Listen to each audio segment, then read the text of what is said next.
Christmas मत wish करो, तुलसी दिवस विश करो। पता है तुलसी दिवस क्या है? देश की बेटियां अगर भाजपा के नेताओं के साथ सोने से इनकार करेंगी कि आगरा में जो एक कब्रिस्तान है, यहाँ के लोकप्रिय मुख्यमंत्री।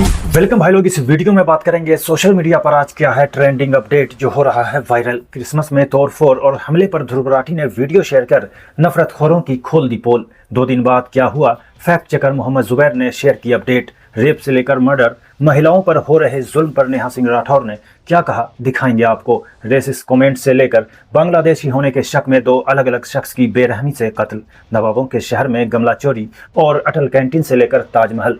वीडियो में आपके साथ शेयर करने वाले हैं हर छोटे बड़े वायरल अपडेट। लेकिन आगे बढ़ने से पहले भाई लोग, वीडियो ज्यादा से ज्यादा लोगों तक पहुंचे इसके लिए लाइक कमेंट शेयर और चैनल को सब्सक्राइब करना ना भूलें। तो दोस्तों, उड़ीसा से एक बेहद शॉकिंग न्यूज निकलकर सामने आई है। वेस्ट बंगाल के मुर्शिदाबाद के रहने वाले एक 21 साल के मजदूर जोएल राणा को भीड़ ने पीट कर मौत के घाट उतार दिया, सिर्फ इसलिए कि वह बांग्ला बोल रहा था। उसे बांग्लादेशी बताकर बेरहमी से पीटा गया।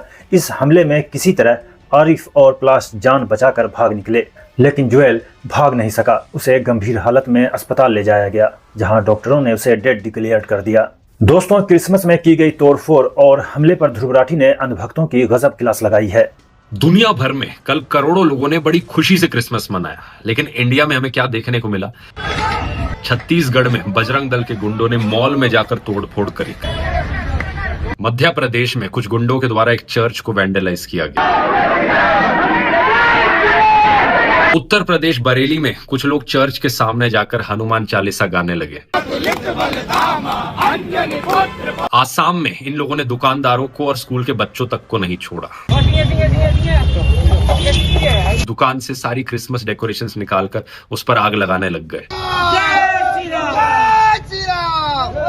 एक और जगह पर चर्च के अंदर जाकर लोगों को हरास करने लगे। विदेशी क्रिश्चियन लोगों का, विदेशी भाषाओं का बाइबल हमारा इंडिया में चलेगा नहीं। जय श्री राम, जय श्री राम। मध्य प्रदेश में तो बीजेपी की डिस्ट्रिक्ट वाइस प्रेसिडेंट चर्च के अंदर जाकर एक विजुअली इम्पेयर्ड औरत पर हाथ उठाने लग गई।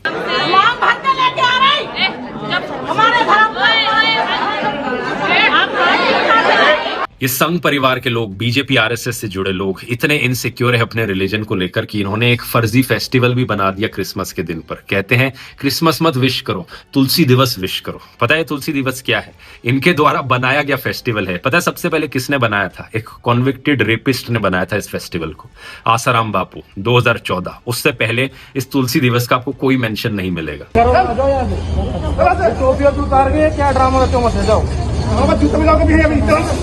एक बहुत ही अनफॉर्चुनेट बात है कि चाहे इंडिया हो, पाकिस्तान हो या बांग्लादेश हो, इन सभी कंट्रीज में माइनॉरिटीज पर ढेरों अत्याचार हो रहे हैं और रिलीजियस एक्सट्रीमिस्ट दूसरे देशों को एज एन एक्सक्यूज यूज कर रहे हैं अपने देश में माइनॉरिटीज पर अत्याचार करने के लिए। सभी देशों में सेक्युलर लोगों को एक साथ खड़े होने की जरूरत है, साथ में आवाज उठाने की जरूरत है। तो वहीं दोस्तों, क्रिसमस की इस वीडियो को फैक्ट चेकर मोहम्मद जुबैर ने शेयर किया था। दोस्तों, जुबैर ने अपडेट शेयर करते हुए लिखा, अपडेट, इंदौर में क्रिसमस समारोह के दौरान हुई तोड़फोड़ की घटना के 2 दिन बाद पुलिस का कहना है कि अब तक उन्हें कोई शिकायत प्राप्त नहीं हुई है। पुलिस वीडियो की निगरानी कर रही है और उसी के आधार पर आगे कार्रवाई की जाएगी।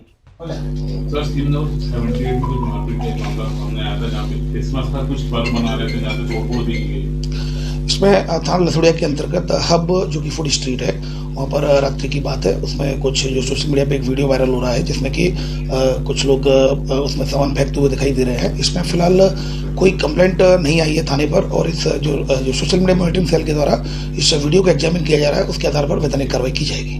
वहीं दोस्तों, उत्तराखंड के कैपिटल देहरादून में त्रिपुरा के इस MBA final year student Angel Chakma की चाकू से गोदकर बेरहमी से हत्या कर दी गई। दोस्तों, 9 दिसंबर 2025 की शाम एंजल चकमा अपने छोटे भाई माइकल चकमा के साथ खरीदारी के लिए निकला था।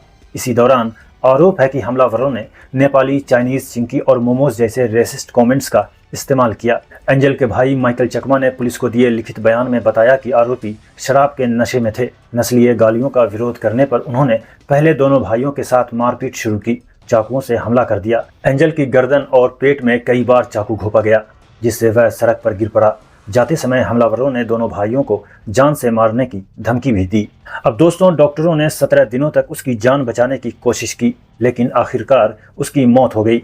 सेलाकोई थाने की पुलिस ने इस मामले में अब तक 5 एक्यूज्ड को गिरफ्तार किया है। वहीं दोस्तों, एक प्रोग्राम में ताजमहल को लेकर कुमार विश्वास का दिया गया बयान वायरल हो रहा है। इन्होंने कहा कि नए साल में युवा आगरा के सफेद रंग के कब्रिस्तान को देखने की बजाय अयोध्या जा रहे हैं। यहाँ नए साल पर पहली बार ऐसा हो रहा है कि आगरा में जो एक कब्रिस्तान है सफेद रंग का, उसे देखने जाने की बजाय युवा ज्यादा मात्रा में आगरा तक की बजाय अयोध्या जी जा रहे हैं, वृंदावन जा रहे हैं। परिवर्तन हो रहा है। वहीं दोस्तों, बांग्लादेश में माइनॉरिटी और हिंदुओं पर हो रहे जुल्म को लेकर धीरेन्द्र शास्त्री ने कहा कि भारत सरकार के लिए बांग्लादेश में हिंदुओं को लेकर कुछ अहम कदम उठाना जरूरी हो गया है। अगर अब कदम नहीं उठाया गया तो वो दिन दूर नहीं है जब हिंदू और हिंदुओं का अस्तित्व पूरी तरह से खतरे में पड़ जाएगा और डायनासोर की तरह विलुप्त तो नहीं होगा, लेकिन हम ये कह सकते हैं कि बहुत कम हो जाएगा, घट जाएगा और सीमित हो जाएगा। वहीं दोस्तों, इस समय अंकिता भंडारी मर्डर और उन्नाव रेप केस का मामला तूल पकड़ा हुआ है। नेहा सिंह राठौर ने वीडियो शेयर कर लिखा, देश की बेटियां अगर भाजपा के नेताओं के साथ सोने से इनकार करेंगी तो उनकी हत्या कर दी जाएगी। भाजपा के नेता बेटियों का बलात्कार करेंगे, उनकी सजा निलंबित कर दी जाएगी। ये है भाजपा को वोट देने की कीमत जिसे अब देश की बेटियां चुका रही हैं। देश की बेटियां अगर भाजपा के नेताओं के साथ सोने से इनकार करेंगी तो उनकी हत्या कर दी जाएगी, उनकी लाश नहर में फेंक दी जाएगी, पुलिस सबूत मिटा देगी और असली अपराधी का नाम कभी बाहर नहीं आने दिया जाएगा। अगर भाजपा के नेता बेटियों का बलात्कार करेंगे तो बेटियों को चुपचाप सहना होगा। अगर वो आवाज उठाएंगी तो उनके पिता को पुलिस हिरासत में मार दिया जाएगा, उनकी हत्या के प्रयास किए जाएंगे, उनके वकील को मारने की कोशिश की जाएगी, उनके रिश्तेदारों की जान ले ली जाएगी। लेकिन अगर वो इन सारे जोखिमों और अत्याचारों के बावजूद भाजपा के नेता को सजा दिलवाने में कामयाब हो जाएंगी तो उस नेता की सजा निलंबित कर दी जाएगी। जी हाँ, ये है भाजपा की सरकार और ये है भाजपा को वोट देने की कीमत जिसे अब देश की बेटियां चुका रही हैं।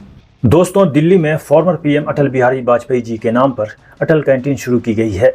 अब आप इस वीडियो को देखिए, जिसको लेकर एक यूजर ने वीडियो शेयर कर लिखा, अटल कैंटीन से अटल का फोटो ही गायब है, वहां भी नरेंद्र मोदी ही कब्जा जमाए हैं। तो दोस्तों, एक दूसरे यूजर ने लिखा, कैंटीन और 5 रुपये में खाना तो अच्छा है, लेकिन जिसके नाम पर कैंटीन खोली गई है कम से कम उनका फोटो तो लगा देना चाहिए, या मौजूदा वाले उनकी तरह दिखने लगे हैं जिनके नाम से कैंटीन खोली गई है। लेकिन दोस्तों, ऐसा नहीं है। अटल जी की भी तस्वीर है, शायद तस्वीर शेयर करने वाले ने ध्यान नहीं दिया। आप यहाँ पर गौर से देखिए। वहीं दोस्तों, छत्तीसगढ़ के फॉर्मर सीएम भूपेश बघेल और धीरेन्द्र शास्त्री एक दूसरे पर जवाबी वार पलटवार कर रहे हैं। भूपेश बघेल ने धीरेन्द्र शास्त्री को लेकर वीडियो शेयर कर कहा कि धीरेन्द्र शास्त्री को चुनौती। धीरेन्द्र शास्त्री भाजपा के एजेंट के रूप में काम करते हैं, यही उनका धंधा है। मैं उन्हें चुनौती देता हूं। हमारे छत्तीसगढ़ में बड़े महापुरुष हैं। शास्त्री जी हमारे मठ मंदिरों में बैठे साधु महात्माओं के साथ शास्त्रार्थ करके दिखाएं। अब दोस्तों, इसका जवाब देते हुए धीरेन्द्र शास्त्री ने कहा कि हिंदुओं को जोड़ना, भक्ति करना और राष्ट्रवाद की बात करना किसी भी तरह से अंधविश्वास नहीं है। जो लोग इसे अंधविश्वास मानते हैं उन्हें भारत में रहने का अधिकार नहीं है और ऐसे लोगों को देश छोड़ देना चाहिए। तो वहीं दोस्तों, धीरेन्द्र शास्त्री की एक वायरल वीडियो शेयर करते हुए एक यूजर ने लिखा, ढोंगी रिलीजियस प्रीचर्स सरकारी विमानों में सफर कर रहे हैं, जबकि आम लोग ट्रेनों और बसों में मवेशियों की तरह यात्रा करने को मजबूर हैं। यहाँ तक कि सीआरपीएफ के एयर काफिले की मांग भी ठुकरा दी गई। लेकिन हमेशा की तरह यही अब नया नॉर्मल बन चुका है और लोग सवाल पूछना ही बंद कर चुके हैं। दोस्तों, 2 दिन पहले पीएम नरेंद्र मोदी लखनऊ में राष्ट्रीय प्रेरणा स्थल के उद्घाटन के लिए लखनऊ पहुंचे थे, जिसमें काफी भीड़ उमड़ी थी। राष्ट्रीय प्रेरणा स्थल और ग्रीन कॉरिडोर को सजाने के लिए फूलों के गमले लगाए गए थे, मगर जैसे ही प्रोग्राम खत्म हुआ यहाँ का नज़ारा ही बदल गया। कुछ लोग अपनी गाड़ियों से आए और फूलों से सजे गमले चोरी कर ले जाने लगे, जिसको लेकर दोस्तों एक वीडियो शेयर कर यूजर ने लिखा, पब्लिक पानी की बोतल गमले लूट कर खुश हैं, लेकिन उसे नहीं पता ये सब उसी के टैक्स के पैसे से खरीदे गए हैं। तो एक दूसरे यूजर ने वीडियो शेयर कर लिखा, वीडियो बड़ी मेहनत से खोज कर लाया हूँ। कल मोदी जी लखनऊ में ब्राह्मण प्रेरणा स्थल पर मूर्तियों का उद्घाटन करने आए थे। उधर मंच पर मोदी जी भाषण दे रहे हैं, इधर उनके भक्त आपस में युद्ध शुरू कर दिए। बताया जा रहा है कि यह बवाल समोसा ना मिलने के कारण हुआ था। यहाँ के लोकप्रिय मुख्यमंत्री योगी आदित्यनाथ जी